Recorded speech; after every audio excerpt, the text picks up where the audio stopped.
Assalamualaikum warahmatullahi wabarakatuh.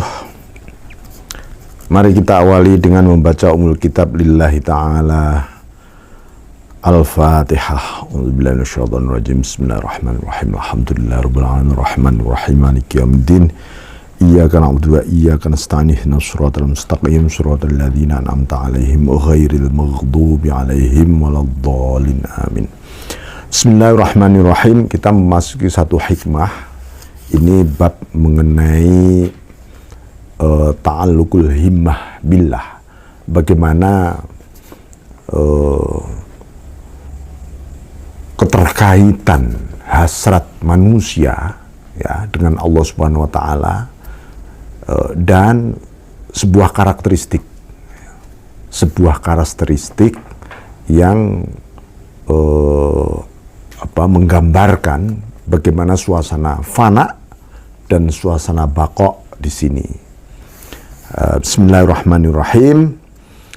Alhamdulillahirabbil alamin. Allahumma shalli ala sayyidina Muhammadin abdika wa nabiyyika wa rasulika nabil ummi wa ala alihi wa sahbihi wa sallim. Tasliman biqadri azamati dzatika fi kulli waqtin wa hin. Amma ba'd. Qala al-muallif la tata'adda niyyatu himmatika ila ghairihi. Fal karimu la tatakhattahul amalu. La tata'adda niyatu himmatika, janganlah engkau lampaui, engkau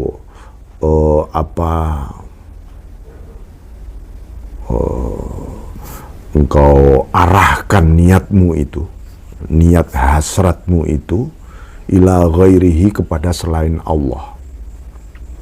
Jadi manusia itu memiliki himmah dan niat. Ya, itulah yang kemudian terpadu di dalam tekad. Tekad, himmah dulu, tekad, baru munculnya niat. Niat itu bareng dengan sebuah tindakan. Artinya dari himmah, hasrat, ya, sampai kepada niat, itu haruslah ilallah, menuju kepada Allah, bukan menuju kepada selain Allah. Dalam kehidupan apa saja, niati ini dalam rangka menuju kepadamu Allah. Karena apa? Karena ini minallah, karena ini semua darimu, yang darimu ya akan kembali kepadamu. Maka niat himmah kita jangan sampai mengarah kepada selain Allah, artinya melampaui Allah, gitu loh. Nah, jadi kenapa demikian? Karena fal karimu la tatakhattahul amalu. Allah yang maha pemurah, ya, Allah yang maha pemurah itu tidak bisa dijangkau oleh angan-angan, ya, imajinasi seseorang. Maksudnya apa? Seluruh imajinasimu tidak akan melampaui Allah. Karena itu, kalau sampai melampaui, itu berarti ya sudah bergeser jauh dari Allah. Karena Allah itu tidak bisa dilampaui oleh apapun. Jadi ini sebuah kemustahilan di dalam himmah, cita-cita maupun niat kita. Karena itu Allah menegaskan wa anna ila rabbikal muntaha, maka akhir dari seluruh perjalananmu adalah Rabbmu, Tuhanmu itu sendiri. Jangan bergeser kepada yang lain. Bismillahirrahmanirrahim. Allah itu maha karimnya, ya.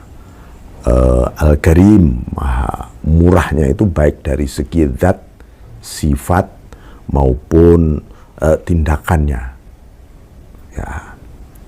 Itu absolut, universal dan mutlak. Nah, itu yang membuat seseorang kemudian tetap ta'alluq, karena manusia ini nisbi, relatif. Kalau sampai yang relatif bergantung kepada yang relatif, itu sama dengan membangun sebuah mimpi yang gagal. Dunia ini relatif, ciptaan-ciptaan Allah ini relatif, alam ini relatif, manusia juga relatif. Jadi supaya selamat ya kita harus menggantungkan terus-menerus kepada yang maha mutlak, Allah Rabbul Izzah. Maka beliau melanjutkan, la tarfa'anna ila ghairi hajatan wa huwa muriduha alaik. Nah, ini begitu manusia terus-menerus harus menggantungkan semuanya, cita-citanya, nawaitunya untuk menuju kepada Allah. Karena itu, ini ada sebuah perjuangan. Di dalam dibalik perjuangan ada sejumlah kebutuhan-kebutuhan.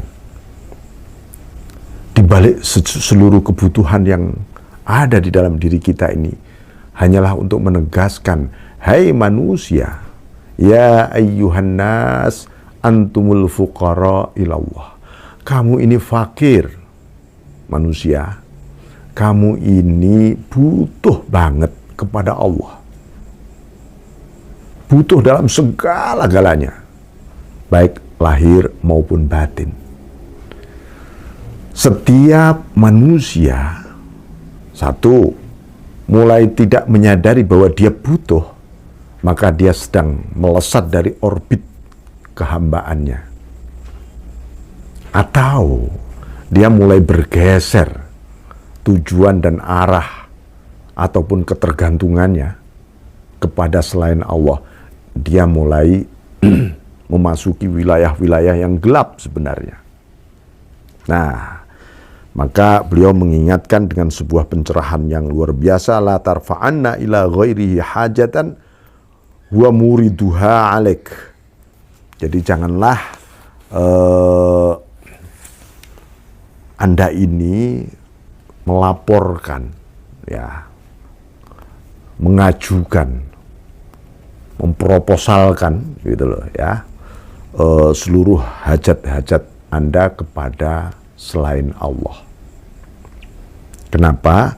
Karena Allah lah yang sebenarnya menciptakan hajat, sifat butuh, dan semua kebutuhan kita itu adalah ciptaan Allah yang diberikan kepada kita, sehingga solusinya Allah sendiri yang tahu. Maka kenapa kita harus berdoa kepada Allah, memohon kepada Allah, dan ridho terhadap apapun yang sudah diberikan oleh Allah kepada kita. Itu adalah bentuk bahwa kita mengenal Dia. Karena apa? Karena seluruh takdirnya Allah kepada kita itu sempurna.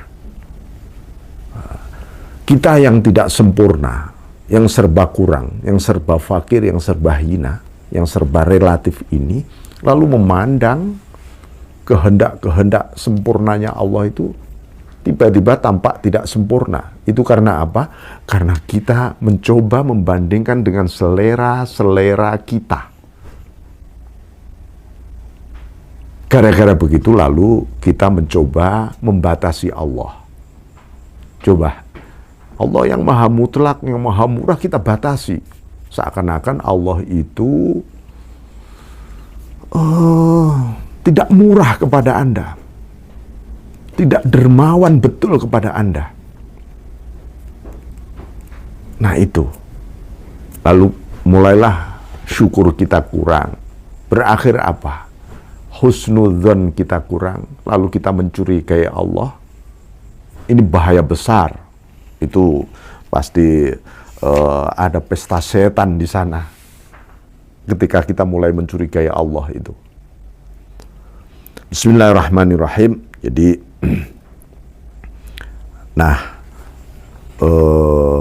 apa maksudnya begini, bahwa ketika muncul solusi-solusi dari Allah itu, sesungguhnya juga bukan karena doa-doa kita. Karena apa?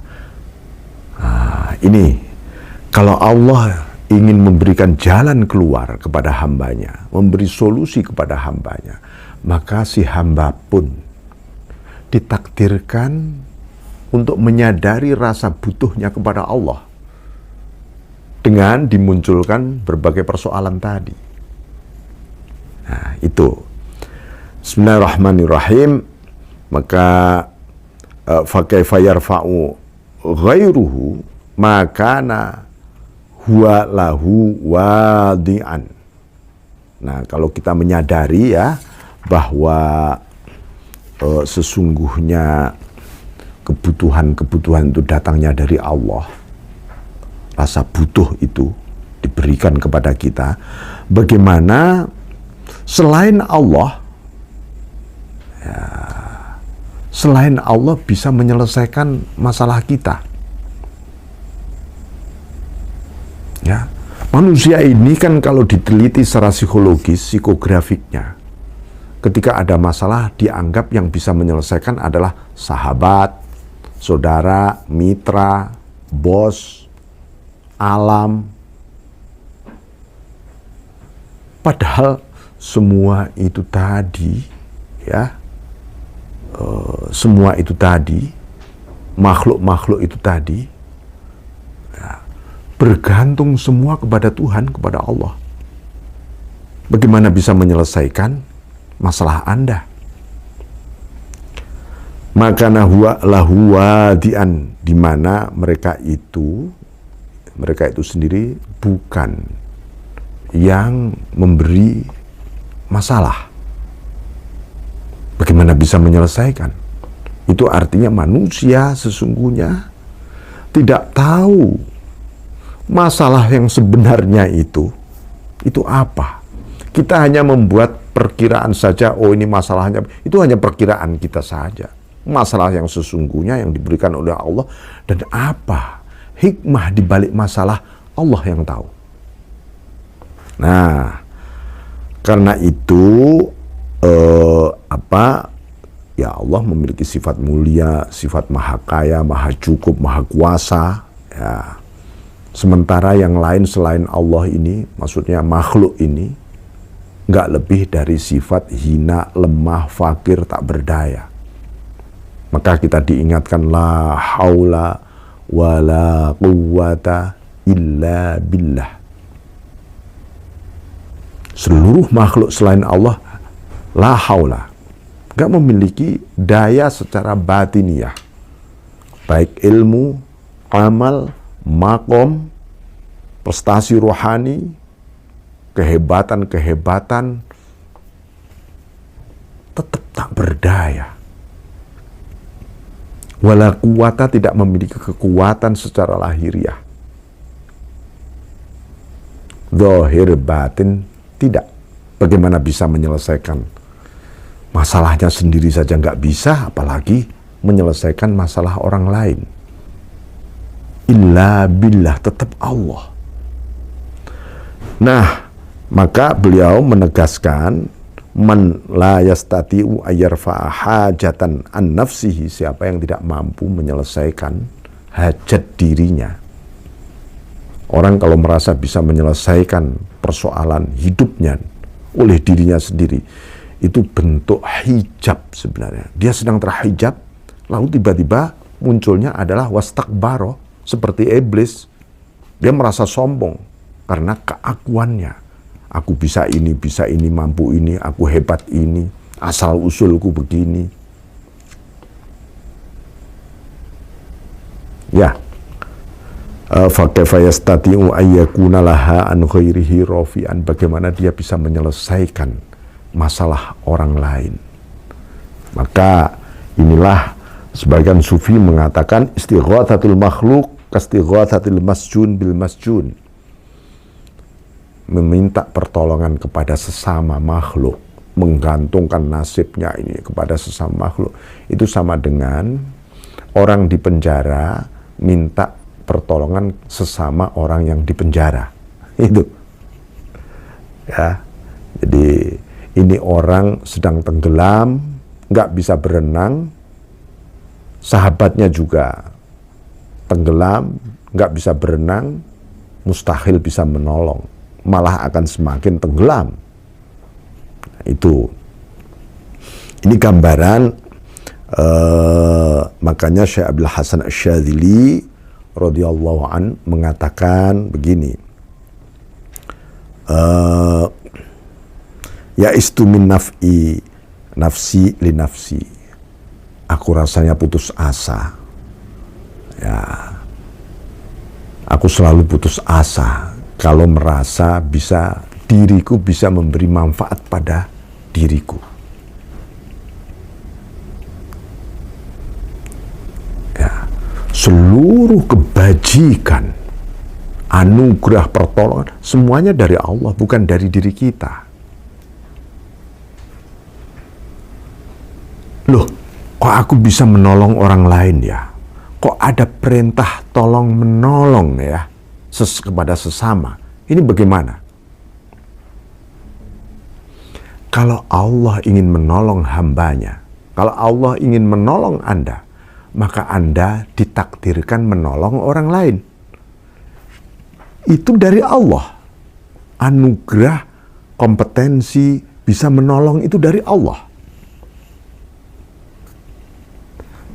Itu artinya secara logika tasawuf, ya. Kalau orang ingin menelantarkan hambanya, tidak diberi pertolongan, membiarkan hambanya, maka si hamba itu hidupnya selalu acuh, selalu egois, tidak mau memiliki futuwah, kepedulian sosial. Oh, itu tandanya orang itu memang sedang tidak ditolong oleh Allah, sehingga orang itu tertutup untuk menolong orang lain. Nah, itu kan mengerikan. Maka orang yang hidupnya egois, individualis, itu jauh dari pertolongan Allah sebenarnya. Apalagi bahwa kompetensinya, kemampuannya, apa yang dimilikinya untuk sebagai status, untuk dibanggakan di hadapan sosial. Sebenarnya orang macam ini sedang tersiksa di dunia.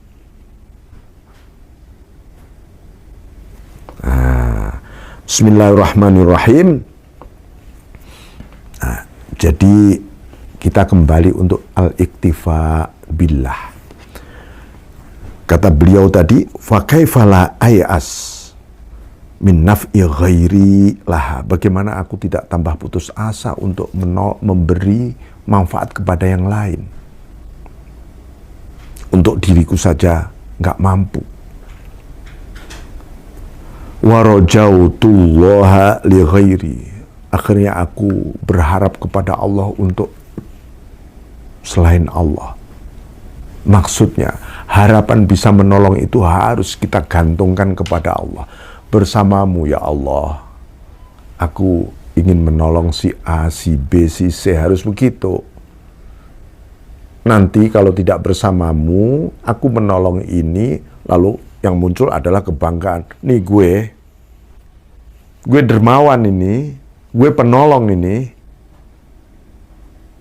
Banyak nggak yang begitu kira-kira? Ini gara-gara apa? Gara-gara menyingkirkan Allah di balik tindakan-tindakan kebaikan dia. Kelihatannya bagus, nah ini yang menjadi buruk akhirnya. Apalagi merasa bisa membuka hati seseorang, bisa memberi hidayah kepada seseorang. Nanti munculnya adalah arogansi, kesombongan luar biasa. Bismillahirrahmanirrahim. Fa kaifa la arjuhu li nafsi. Kalau aku memohon berharap kepada Allah untuk pada orang lain, bagaimana aku tidak berharap kepada Allah untuk diriku? Nah ini. Jadi tetap kita harus menggantungkan diri kita kepada Allah Subhanahu wa taala.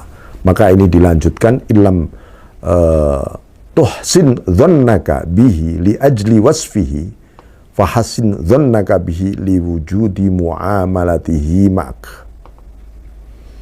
Nah, biasanya kalau kita sudah iktifa, merasa ya Allah kalau begitu engkau ini maha mencukupi, sadar kita hayati betul, dan seluruh pemberianmu kepadaku ini, seberapapun menurutku, tetap adalah pemberianmu yang terbaik, sempurna kepadaku.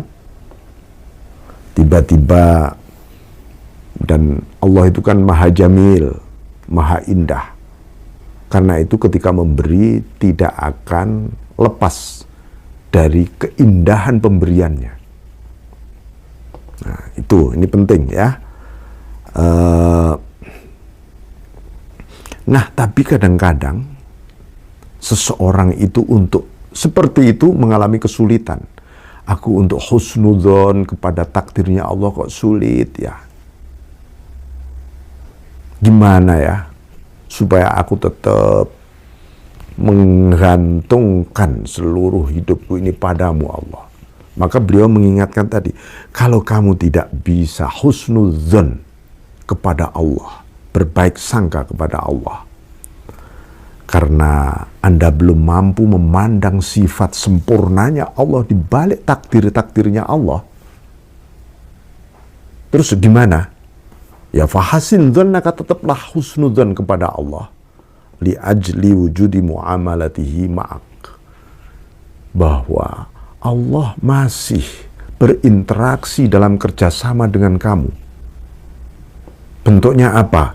Kamu masih diperintah beribadah, kamu masih dilarang ini dan itu. Itu artinya Allah masih peduli kepada Anda. Coba kalau Anda tidak diperintah beribadah, tidak dilarang ini dan itu artinya Tuhan sudah tidak lagi peduli. Maksudnya apa? Perintah dan larangan Allah itu sudah jelas semua. Teladan dari Kanjeng Nabi sudah jelas semua. Tapi kita tiba-tiba acuh. Acuh itu macam-macam. Bisa karena putus asa, bisa karena mencurigai Tuhan, bisa juga karena dia tertutup lalu sombong. Itu artinya dia sedang tidak dipedulikan oleh Allah. Jadi orang yang manusia yang dipedulikan oleh Allah itu bukan, itu dia mendapat kepedulian Tuhan, buktinya hidupnya makmur, enak, sejahtera, ini, karir asik dan seterusnya. Bukan itu. Manusia yang diberi Allah yang peduli kepada hambanya, ketika hambanya masih dipanggil, ya ayyuhalladzina amanu, hai orang-orang beriman. Ya Allah, aku masih Engkau panggil Tuhan. Berarti Engkau peduli padaku. Engkau masih sayang kepadaku. Nah, dengan begitu kita masih bisa membangun husnudzon kepada Allah. Fahal awadaka illa hasanan, wahal asta ilaika illa minanan. Bukankah Allah mengembalikan, memberikan situasi seperti itu, melainkan kalau memberikan sesuatu pada kita itu tak ada lain kecuali memang sebuah kebajikan. Jadi harus kita ingat, al-hasanat kulluha minallah. Semua kebajikan itu dari Allah semua. Kebajikan itu apa? Ya seluruh yang ada di Al-Quran diteladankan oleh Rasulullah melalui hadis-hadis Nabi, ucapan dan tindakannya, itu semua kebajikan. Dan itu sebenarnya dari Allah semua. Jangan pernah mengklaim, ini kebaikanku loh, ini prestasiku loh. Dari mana? Kita nggak pernah punya pabrik kebaikan manusia itu. Semua dari Allah. Wala asda ilaika illa minanan. Tak ada lagi Allah yang memberikan limpahan kepadamu kecuali memang sebagai anugerah. Jadi kebajikan dan anugerah itu diberikan kepada kita, ya, baik dalam bentuk sesuatu yang sifatnya ujian maupun sesuatu yang sifatnya anugerah yang membuat kita bersyukur nikmat-nikmatnya. Nah, itu seperti itu semuanya ya bagaimana Allah mendidik kita ini dididik oleh Allah. Bismillahirrahmanirrahim.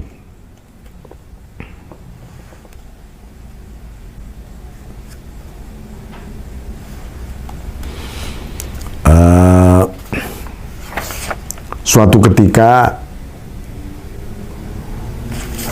Syabil Hasan Asy-Syadzili mengatakan, ya, innala nuhibbu illallah, aku tidak mencintai kecuali hanya kepada Allah. Lalu ada seseorang interupsi, wahai Syekh, saya interupsi, qad aba dzalika jadduk ya sayyidi, biqaulihi jubilatil qulubu ala hubbi man ahsana ilaih. Kakekmu, maksudnya Rasulullah Shallallahu Alaihi Wasallam, ya, kakekmu, Kanjeng Nabi,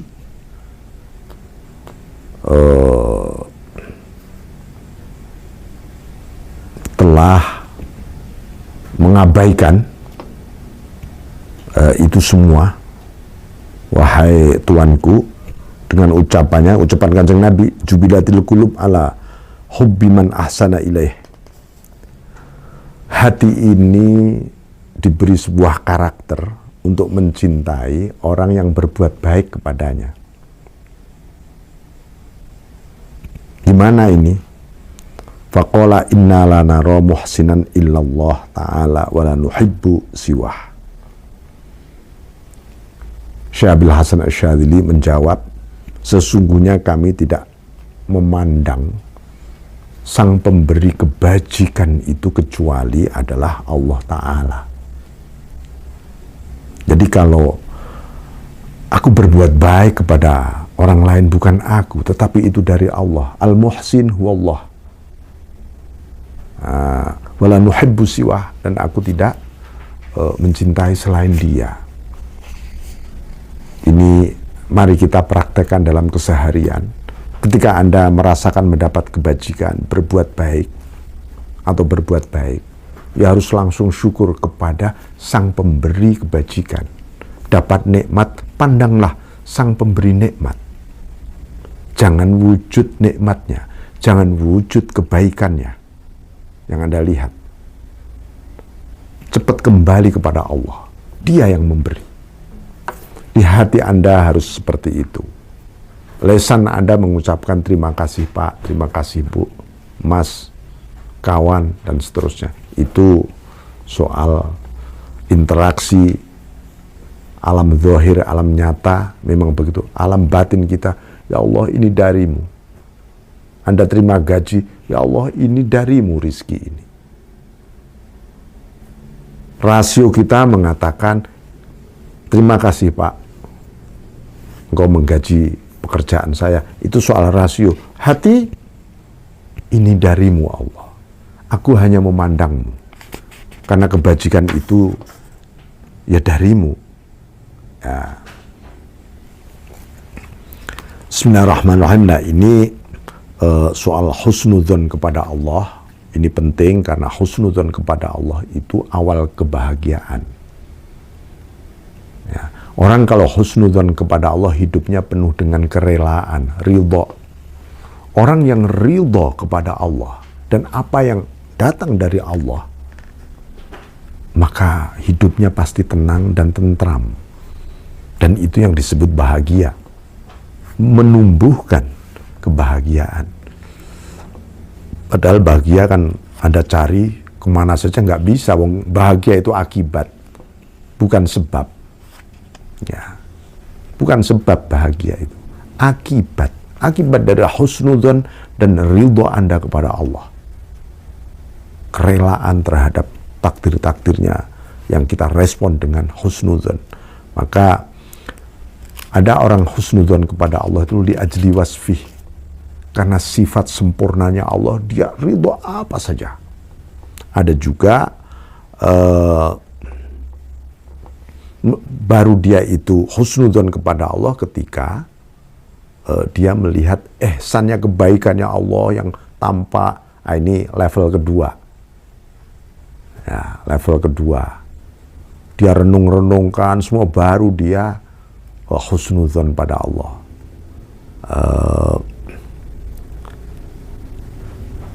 Nah,